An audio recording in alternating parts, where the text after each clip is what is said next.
आसमानों में इलाहे हैं अल्लाह के फैसले फरमा। मेरे मौला तो हमसे राजी हो जा, अपने रजा वाले काम हमसे ले ले।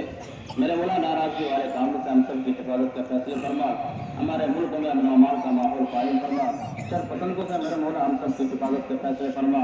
मेरे मौला जो मांगा वो भी अता फरमा, जो मांगने से रह गया बिन मांगे अता फरमा। अल्लाह हमारी दुआ को अपने फजल करम से और अपने हबीब जनाब मुहम्मद रसूलुल्लाह सल्लल्लाहु अलैहि वसल्लम के सदक़े से करम कबूल और मंजूर फरमा। वसल्लल्लाहु अल्लाहु अकबर ला इलाहा इल्लल्लाह अल्लाहु अकबर वलिल्लाहिल हम्द। ونشهد أن لا إله إلا الله وحده لا شريك له ونشهد أن سيدنا مولانا محمدا عبده ورسوله الذي أرسل حين شاع الكفر في البلدان صلى الله عليه وعلى آله وأصحابه ما لمع القمران وتعاقب الملوان. الله أكبر الله أكبر لا إله إلا الله والله أكبر ولله الحمد. أما بعد فاعلموا أن يومكم هذا يوم عيد لله عليكم فيه أواعد الإحسان ورجاء الليل الدرجات والعفو والغفران.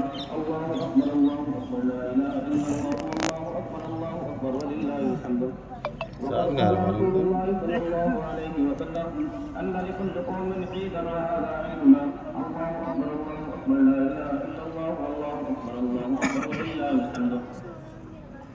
وقال رسول الله صلى الله عليه وسلم فإذا كان يوم عيدهم يعني يوم فطره